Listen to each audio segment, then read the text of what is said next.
Imagine a person who's having a panic attack and I'm trying to teach them quantum physics. They just can't.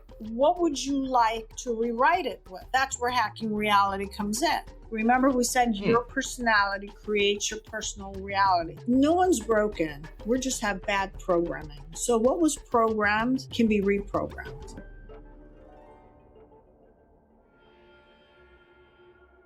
Hello, and welcome back to Retrieving Sanity, your podcast for all mental health, addiction, recovery issues, and topics. Today is a special one because we are going deeper down the rabbit hole. Do y'all remember Sophia Torrini? If not, go and watch that first episode. But she's the clinical EFT practitioner who healed herself from a life-threatening illness when modern medicine said good luck. Last time she taught us how to tap our way to keep panic attacks away, but today we aren't just talking about calming the storm. We're talking about changing the weather entirely. She's an expert in hacking reality and a trainer under the legendary Dr. Joe Dispenza. We are digging deeper into the science of how your personality creates your personal reality and how to neurologically dismantle the old you to make space for the life you actually deserve. So, Sophia, welcome back to the show. And thank you very much. And thank you for the lovely intro. And it's an honor to be back on your show. And I love your energy. The upbeat energy is absolutely great. Well, thank you very much. And I mean, just thank you for being back on the show, because it's one of those things that we need people to help spread the word that there's other ways to really get out of a funk whenever we've kind of been in a funk for who knows how long, you know? And I found that a lot of people just kind of go back to the feelings that they say that they hate. Why is that? Okay, well, number one, because the body gets addicted. So we have three brains. So we have the neocortex, the limbic brain, and the cerebellum. The limbic brain is the emotional brain and the seat of your autonomic nervous system. And the cerebellum is where it becomes automatic. So people say, I want to change, right? That's the neocortex. That's 5%. That's all it is. And the limbic brain is 95%, because that's where your subconscious mind is. And every time you have an emotion, there's chemistry. So just like a drug addict, for example, I'm angry. And I grew up all my life, let's say, being angry. I have a lot of emotional chemistry in my body seeped with the emotion of anger. Mind you, I also have thought patterns that support it, but I do have chemistry, and people don't realize emotions produce chemistry. And energy can never be created or destroyed, it can only be transmuted. That's the second law of thermodynamics. So I decide today I don't want to be angry, but I don't have any energy to do that. What happens is sooner or later, a couple of hours later, if I grew up being angry all my life, I'm going to go through a withdrawal. So the body likes the familiar. So as soon as I'm trying to be calm, the body says, oh, there's something wrong here. Because all the body wants is familiar. It doesn't care if it's good for you or not. And so people will do one or two things. Some people have willpower. So for a little bit, they'll suppress the anger. Well, now you've done more damage. Okay. Yeah, because where do you think the energy is going to go? Well, I mean, it's got to go somewhere, so it kind of just goes into that little bottle that I throw into the closet and say, it's just going to stay there forever, right? Yeah, but it's still in the body. So the key here is we have to allow that energy to rise up from the body, and we actually have to feel it as raw sensation without the stories. And that's what's going to let it out. But let's also discuss what are the differences. So thoughts are electric, emotions are magnetic. Now the electromagnetic field of the emotion, or the heart, because the heart also has emotions, is significantly much than the thought. So if I have suppressed anger in my body, and let's assume I have this bottled anger, all I'm doing is I'm producing a Wi-Fi signal and saying to the universe, give me more anger, because the outer world is a reflection of your inner world. I may be thinking it in my head, I just want to, he pissed me off or whatever it is. I'm not expressing it outward, but it's in my head. So I'm producing an electrical charge. The body is feeling it. So I have the magnetism there. And now I'm a pure Wi-Fi signal. So the universe is going to give me more anger. And now I'm in a loop cycle. That's how you end up on the hamster wheel and you can't come out. Huh. Okay. So that does make a lot of sense in some ways. And you did say that someone would get addicted to that in a weird sense. But I mean, in some way, shape, and form, like, don't we want to be addicted to the good feelings? Isn't that that's correct? But you're going to have to go through withdrawal in order to go to the good feelings. Just like when you do a fasting, right? I've done a few times fasting. I have a different taste of foods now. Yeah. But when I was fasting, I was craving food. Now you send me back to eat that food. I don't want it. So I did go through a withdrawal while I stopped engaging with that food. In this case, it's the emotion. But the difference is it's not just engagement with the emotion. That's one of the steps. But also allow the energy to move through, because all emotions have information. And when you allow it to move through, it will come out and it will give you a message. And the same applies for pain and stuff. There's usually a message, because the body, all it wants to do is to keep you safe and move forward. But if it was programmed under the wrong conditions, it doesn't know.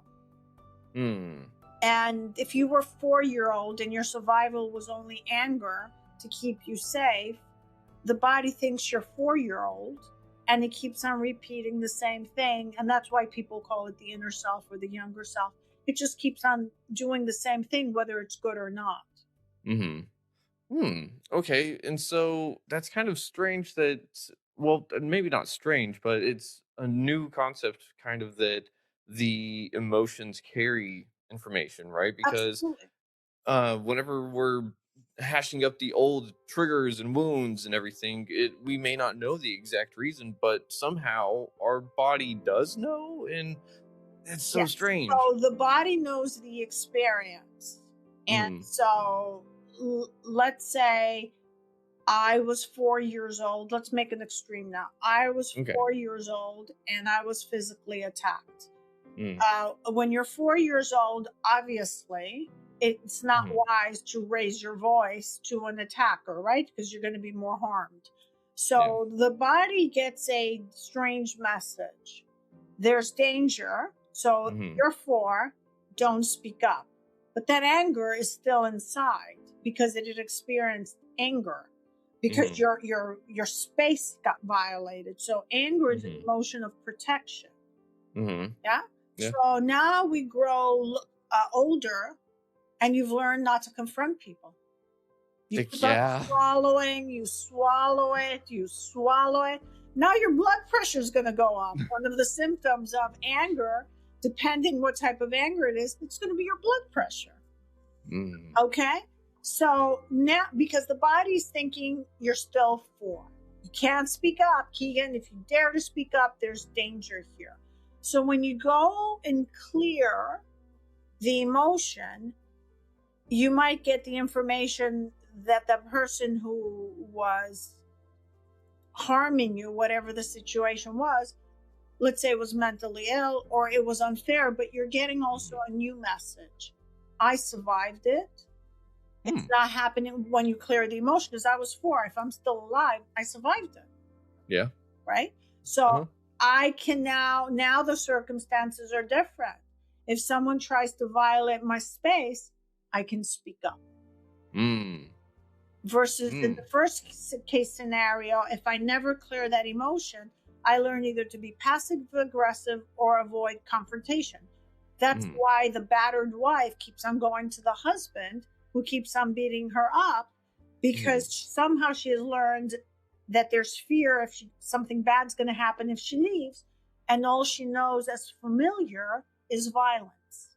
So whenever we're sitting there and we're dealing with this kind of loop. It's strange because we want out of it, much like the woman trying to get out of the abusive relationship in that sense. But like you said, she was kind of programmed in such a way, and we're always kind of sitting there. We're trying to get out of these cycles, and a lot of the self-help or the toxic positivity stuff just says brute force your way through it, set boundaries, and that's it, but I don't really think that that Doesn't work does too much. because the body says no. Yeah, because it's sitting there trying to go back to what it knows, right? So we clear the emotion and set a new one. Then we change the thought. Okay. So we can also start if we want the reverse, but we still have to clear the emotion. So we can say, okay, for whatever reason, I afraid to speak up. So I acknowledge it, and I'm going to say, this time, let me see if I can practice another way to speak up. But I do have to clear that emotion, because that inner voice is going to say it's not safe to speak up, or they're going to ridicule you, whatever the situation was, right? Because that energy is stuck there, and the three brains have to align. In order for us to create what we want, the three brains have to align. So all these positive talk movements that are just plain positive affirmations don't work for two reasons. Number one, they only incorporate the first brain, the neocortex. That 5% is pushing against that 95 that's saying no. What you may succeed once or twice, but then you're going to be defeated because you're putting all the hours trying to force yourself to do it. So you may have a random luck on something, but unless that energy is released, you're not going to go anywhere. And let's address the second reason. Let's say you're really angry. Whatever happened, you are seething. And I tell you, no, Keegan, just take a breath and chill out. It's not going to work, because you can receive information equal to your current emotional state. So when you're angry, you are vibrating high beta brainwaves. If I tell you close your eyes and take a breath, which is alpha brainwaves, you're going to say, what is this loony telling me? This doesn't work. It actually doesn't work, you're going to say. So you're going to have that experience. So you can only receive information from me when you're calm. Imagine a person who's having a panic attack and I'm trying to teach them quantum physics. They think they just can't. No. Yeah, so I want to address why also when we have this pattern when you were young, why we get these unfortunate experiences. So because everything is programming, and the outer world is a recursive mirror, meaning a mirror that keeps on reflecting itself till you clear it, right? So you are now given a choice. Let's say I was, abused as a child. Now I'm going to encounter experiences that will be abusive again. Or let's say betrayal is a better example. So let's say I've been betrayed as a child. My parents betrayed me. I'm going to keep encountering in my life betrayal, because I have the signal of betrayal stored in my body as a Wi-Fi signal. And I'm going to get more betrayals till I neutralize it. Once I neutralize it and I overcome that pattern by clearing the emotion and the belief, both the emotion and the belief needs to be cleared. Now I won't get the betrayal anymore. Okay. So hacking reality works on that third brain, as compared to the positivity aspect is just working on the first two, and rather the part that's kind of weaker per se. Yes. So the hacking reality works on the second and the third. So, and well, actually technically all three. So let's go back to the example of betrayal. So I'm 5 years old. I experienced betrayal. I created a belief. People betray me. And I feel in my stomach betrayal. So all I know is I don't go, my behavior is I don't try new experiences because I'm going to be betrayed. And between my neurons, I have a memory implanted there. So if it was a traumatic memory, there's definitely a memory, and that replays without your awareness. So now we have the setup, right? So memories are held between two neurons. I have the thought pattern and the emotion stored in the body that the limbic brain kept on producing. So every time I have a thought, the emotion is going to get re-triggered. More chemistry is going to be produced, even though I have no new betrayal yet. Okay. So we clear the emotion. So we're using our neocortex because you have to make a choice. You want to clear it. We're working with EFT on your limbic brain. Now we've neutralized it to zero, right? Okay. The body feels okay. Now we ask, what would you like to rewrite it with? That's where hacking reality comes in. So now you create a memory that you want, meaning the client or the person I'm working, not what the practitioner wants, right? So you want to feel more empowered, that you survived that situation, or there's no betrayal, you're loved and you're supported. And we emotionalize it. We do it in reverse now. We create the belief, we create the new emotion, which is positive, and we feel it, and we infuse it both on the body and on your timeline. So you send it to your whole timeline. Why? Because your life is picture frames, picture frames, picture frames. So you have to send it on your timeline, starting at the moment of your conception, all the way to the now, all the way to your future. And if you keep on feeling and feeling that emotion, you're actually shifting to a parallel timeline. Interesting. So it's kind of one of the things that I'm curious about, because you're saying that every time we have that, just that synapse triggered, we're literally creating that emotion again. We're going through the information again.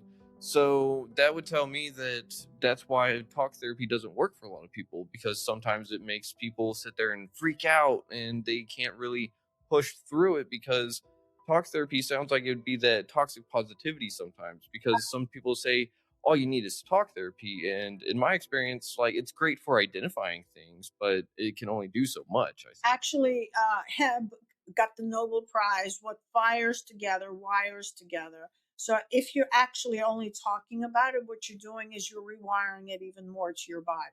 Because every time, if you ask me, what happened, what's that betrayal, my mind's going to replay it for a second. I'm going to recall that memory, and then I'm going to feel it. I'm going to say, I can't believe he did that to me. Well, guess where this anger is going? Right back in my body. I'm seeping more anger. So Heb, Donald Heb was his name. What fires together, wires together. Now the reverse is true. What no longer fires together, no longer wires together.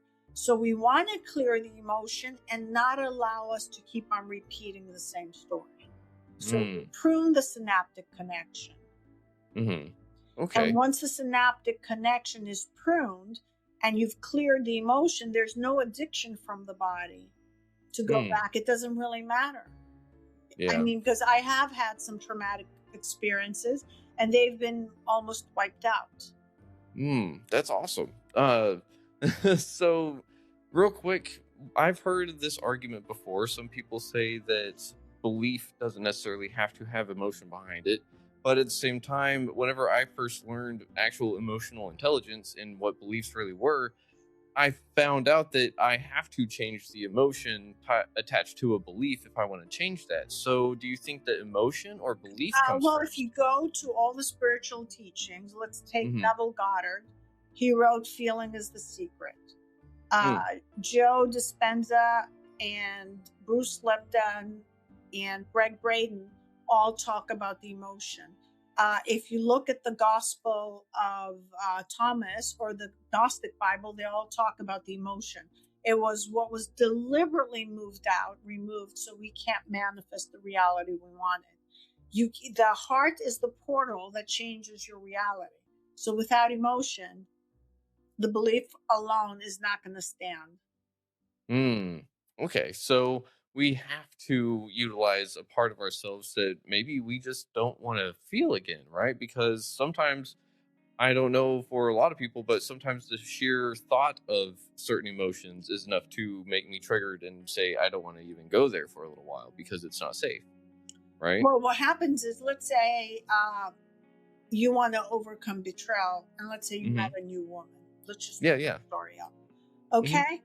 And you just mentally say, I want to meet a new woman. When you actually meet someone, aren't you physically excited in your body? Yeah. Okay. Now, let's say you haven't practiced it, but it's that excitement that connects you with that person. But let's say you've had all of your life betrayal. What's going to happen is you want this new lady, and now you try to manifest it, so you have to emotionalize it. Your body is going to give you right then and there that knot in your stomach to tell you to clear it, not to not go there. It's telling you, Keegan, if you want this lady here, Huh. I have an issue here. Hmm. I have an opposing wave, or frequency is a better word, in your body, because remember we said everything is physically stored in the body, and the memories, the traumatic memories, are in the hippocampus. So the Uh-huh. body's going to say, no, you've been betrayed 5 times, you can't go there. So the Hmm. only way you can go there is clear that emotion and then stay in the new positive vibration. Huh. So hold up. What you're saying is that maybe what a lot of us feel whenever we're kind of approaching the wall of certain emotions is actually our body saying to keep going and not turn back. No, the body is saying these are your old beliefs that you need to clear Oh. and keep going. Okay. So you can't progress until you pass checkpoint A and clear it. Got it. That's correct. Huh. So how does our body know that we need to clear it to move forward? Because That's the kind of body strange. follows the mind. The body Okay. follows, and remember, we started the 3 brains have to be in alignment, Mm. and the limbic brain controls the body. Mm. So you're gonna have to overcome the fear. And if you ever hear some successful people, they always say, I did it anyway, even with the fear there, and some even cleared the fear, but they went ahead regardless, whatever. And every time you've taken a risk, even in personal stuff, they may have been a fear, but if the feeling was so overwhelming with joy, you decided to override the fear, which is what we're supposed to do, or even better, neutralize it. Huh. That way you're not having too much resistance. Okay. Interesting. There's you just talked about overriding fears and stuff, and it just made me think of a term that I had come across whenever I got my DNA tested. In the analysis, I have some genomes that epigenetics that are related to fear extinction. So I have an abnormally level of fear extinction in my DNA. So I don't know if that means that I have a harder time getting rid of it or I have an easier time getting rid of it. Uh, Because sometimes, I don't know if it's harder or easier, but remember we hmm, said everything is stored in your body and your yeah, DNA and your cells. So uh-huh, maybe actually you're being led to go and clear it and override that, right? hmm, So your physical ooh, body is a projection from the field.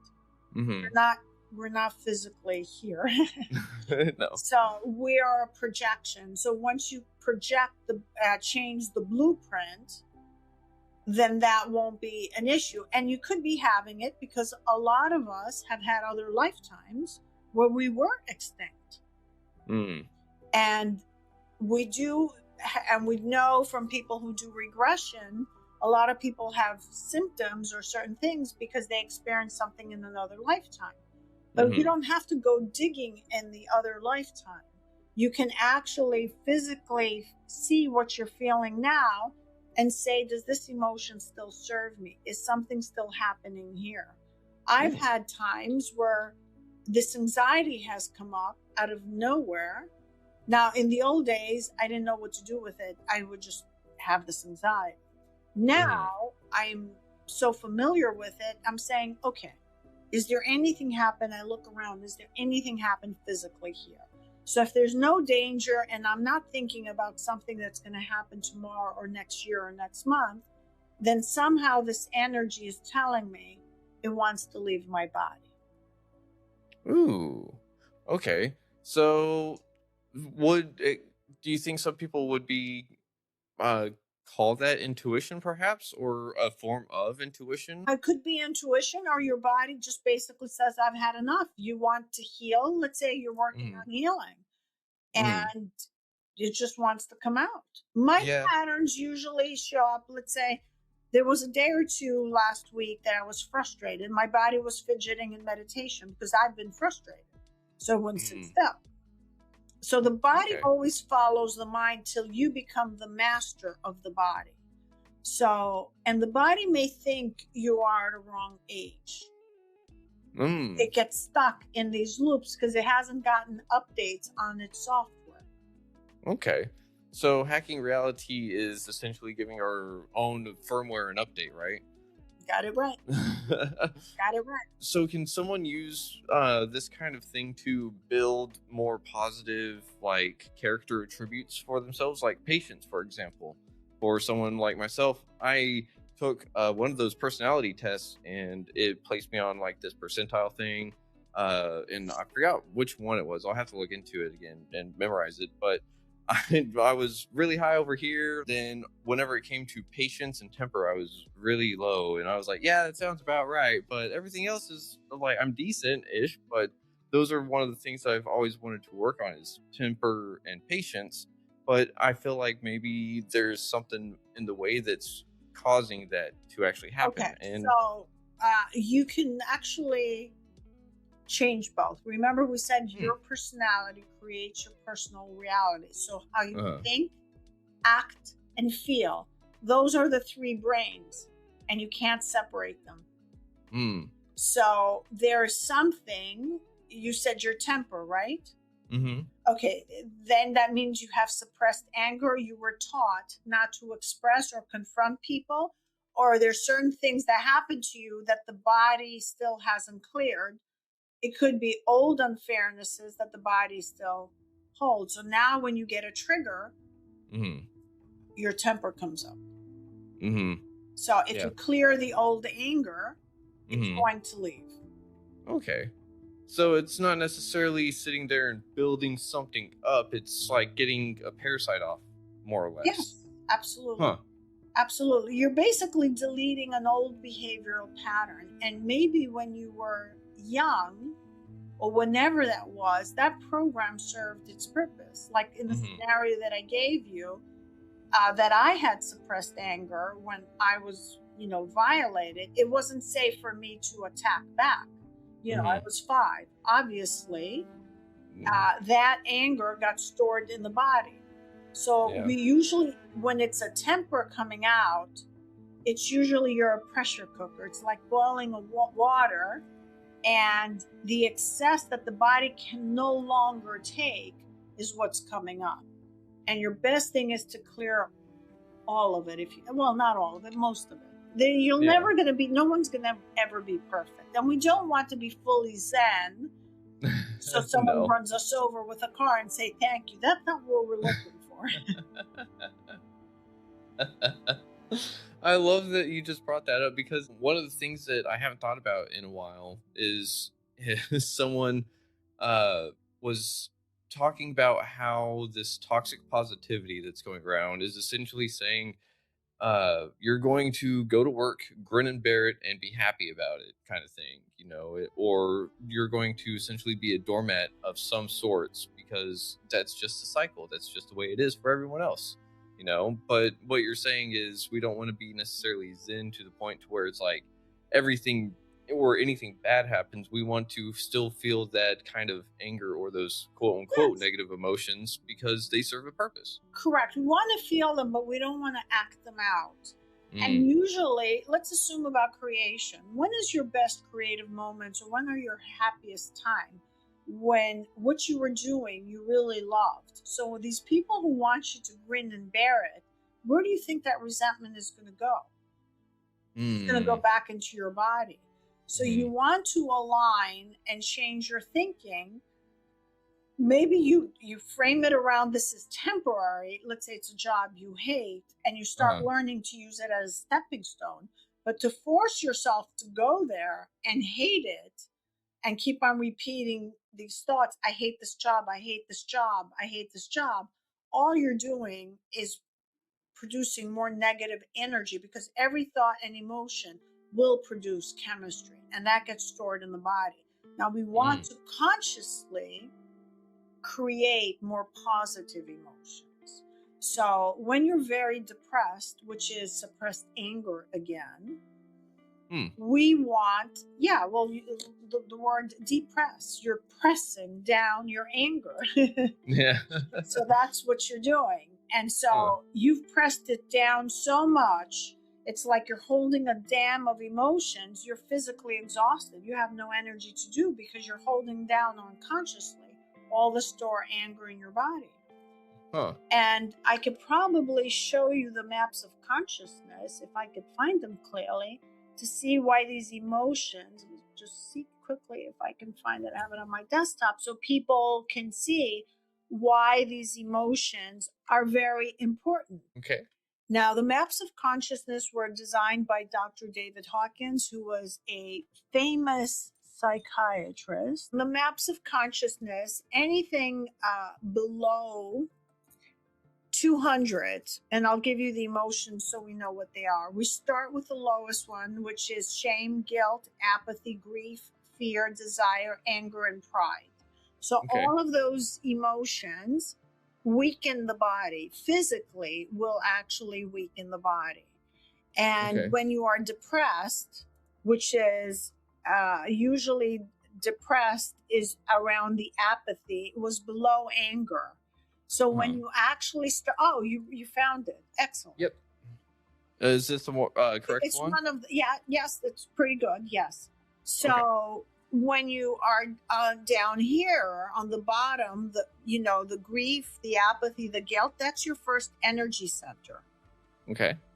The second one is your second energy center, and the yellow is your third. And gotcha. As you're going up, if you're depressed, you're actually going to feel anger. And actually, it's a healthy, if you see it's 150, it's much healthier than because usually when you're depressed, you feel despair, hopeless. And that is 50. And this is a logarithmic scale. And besides being a survival paradigm, it actually weakens the body. And if you can see why, I can now prove to you based on the maps of consciousness, thought, which is reason, doesn't get you. This chart is missing a few stuff, but that's okay. Above reason is love, and love and joy and peace is actually what creates the miracles. Okay. So whenever you say that, is it because we're kind of sitting there at those higher vibrations and sending out that better Wi-Fi signal, correct? You're having a very good Wi-Fi signal here. And also this now is not life depleting. It's actually producing a field outwards. The ones below the yellow, where the pride and below, are actually weakening your system, your body. Physically, they're weakening, and your Wi-Fi signal is incoherent. And the heart math would say you're not brain and heart coherent. So the brain and the heart have to be coherent. And brain and heart coherence is the heart and both hemispheres of the brain being coherent. That's when you manifest your dreams. Okay. That's really interesting. So how would one person know if one side of the hemisphere is not working properly or not? You're just imbalanced. You can't sustain a positive thought or something, or you go into looping. Looping, you definitely know that you're not coherent.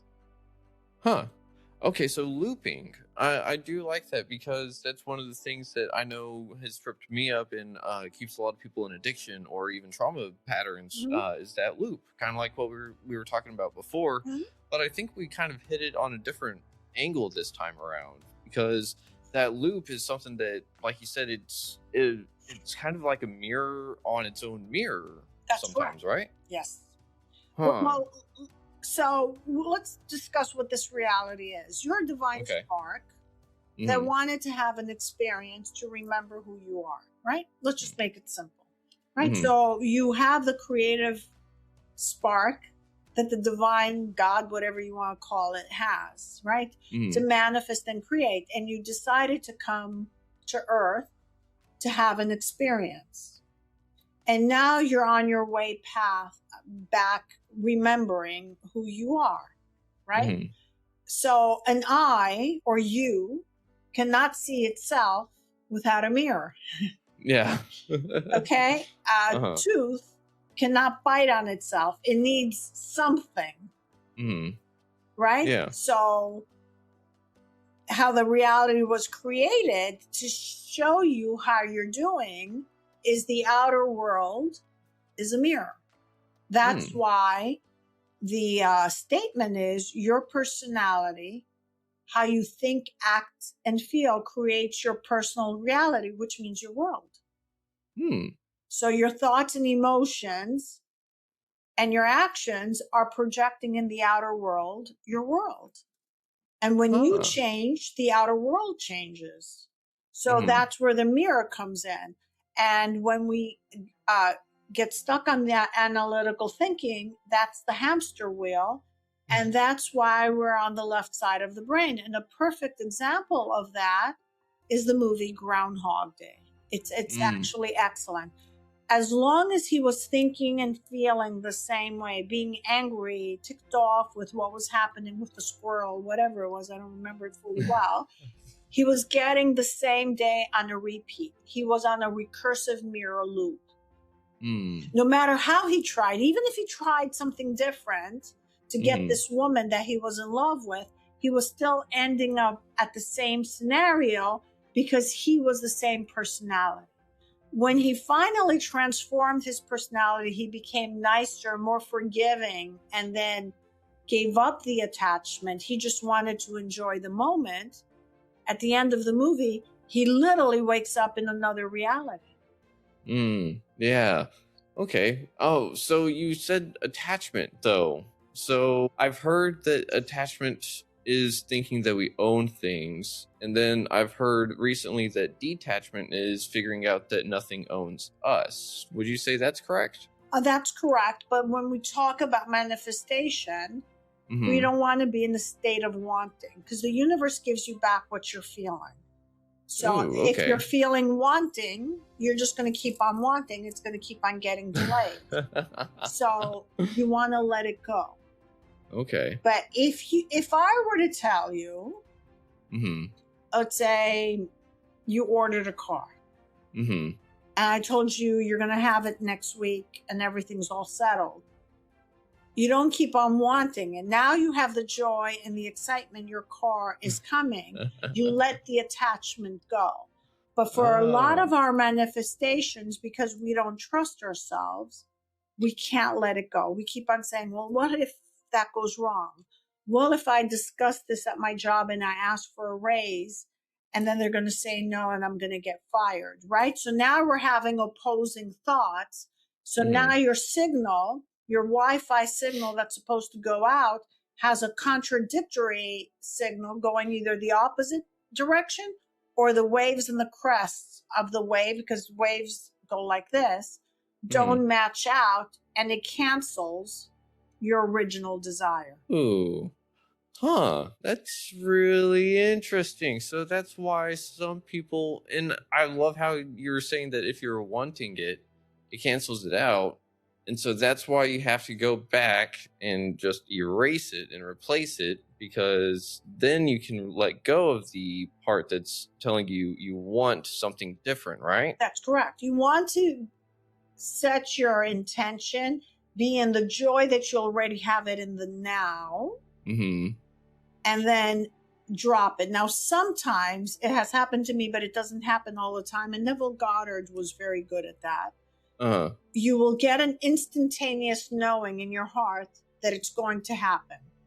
Huh. When you get that, that's the best moment to drop it and never think about it again. And it's a knowing. It's actually not in your head. It's physically in your heart. Mm-hmm. And that is, so he teaches you to work yourself up till you get the knowing, then it's guaranteed. When it's going to happen, you don't know. So you can replay your manifestation in your mind on your free time, dropping it till you get to the place where you already know. Huh. Okay. Ooh, so this also works with, like you said, personality in a sense, right? So we're not sitting there and saying if someone is stuck in addiction, they don't necessarily have to sit there and say, I want out of addiction. I want out of addiction. I want out. They can sit there and kind of guide themselves into a different mindset to the point to where their body is wanting something different, right? Correct. So we wouldn't say I want out of an addiction. What would be the opposite of addiction? Life. Okay. Love. I feel free. Yeah, liberation. Okay, so or whole, whatever word you want to choose. So your thought pattern is, I am whole,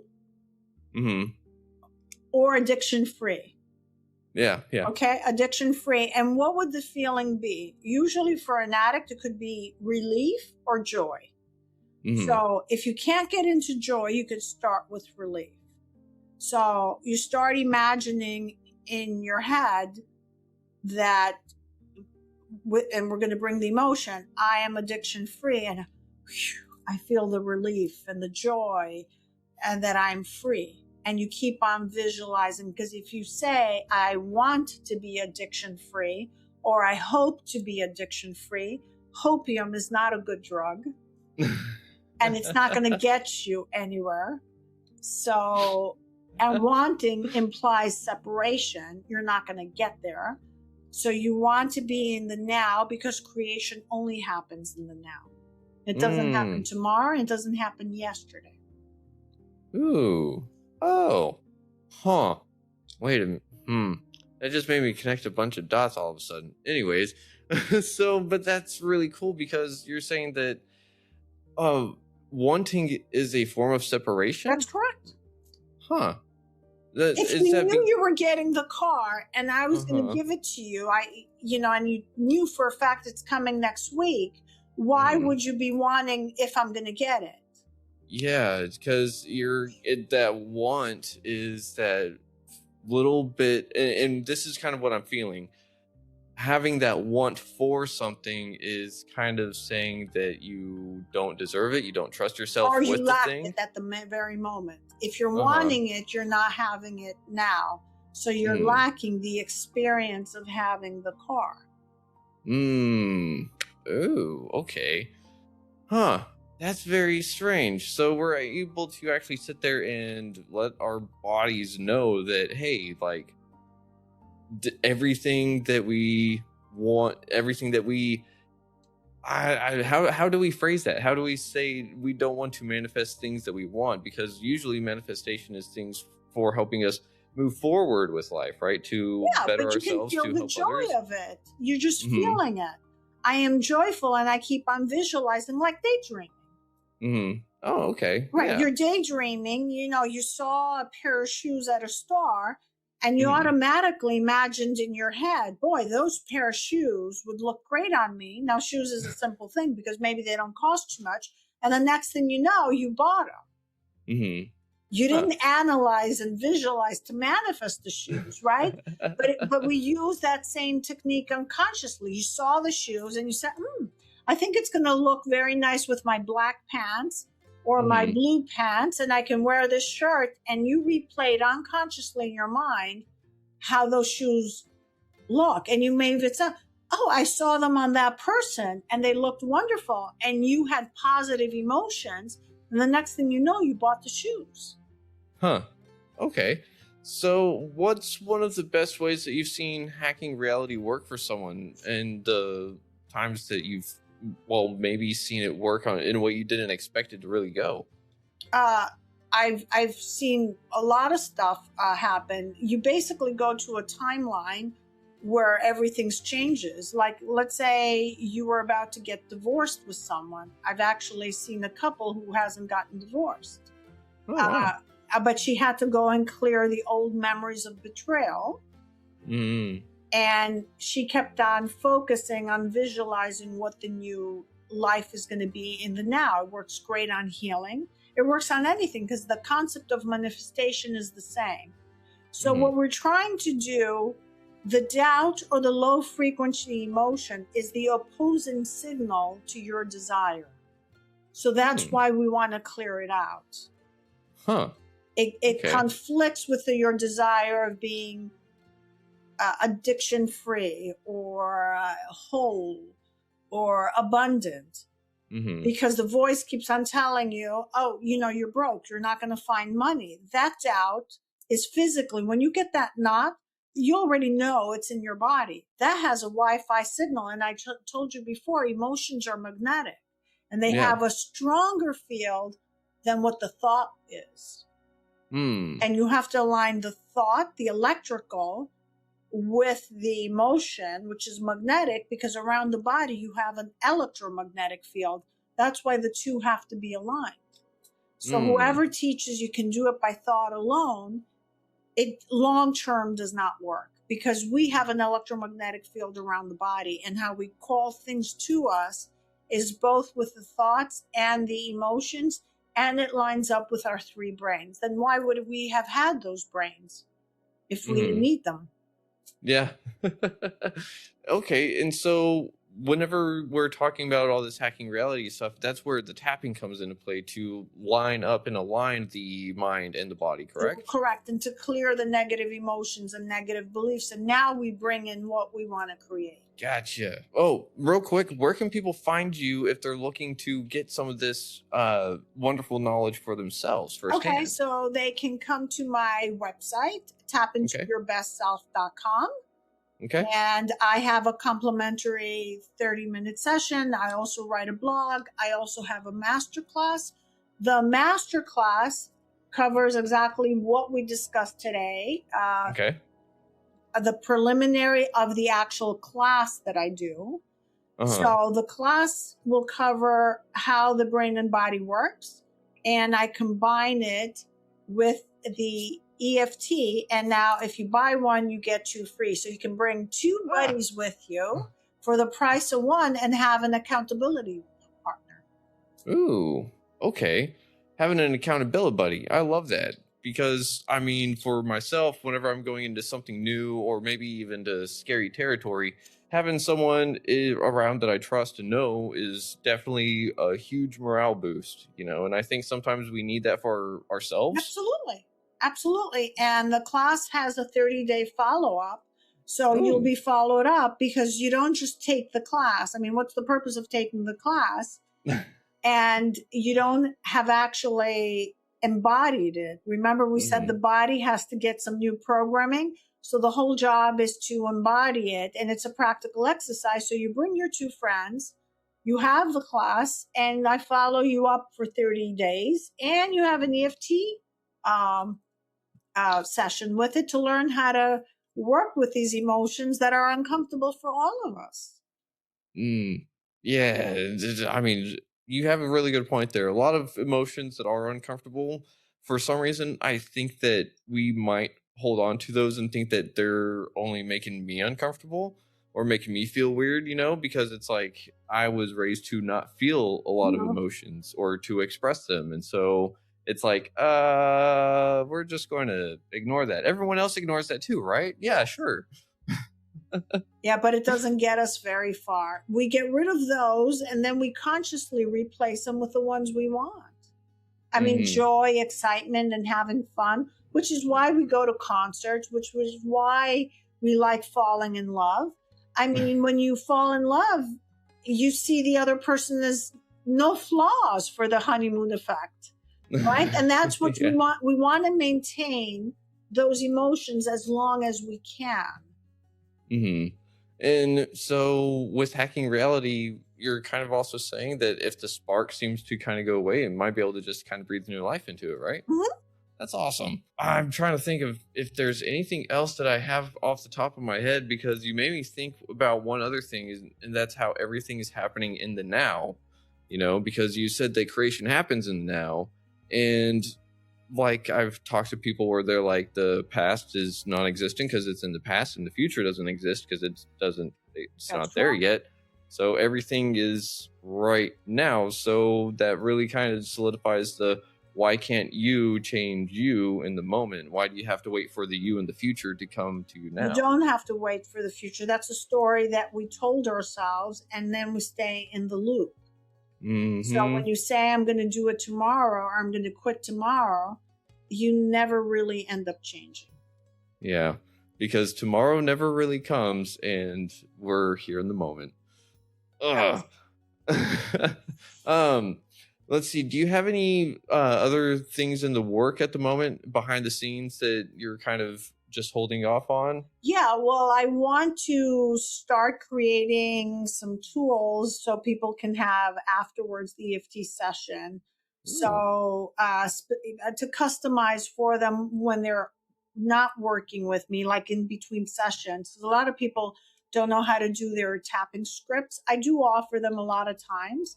I also line up their health conditions with meta-consciousness so they know what's causing the condition.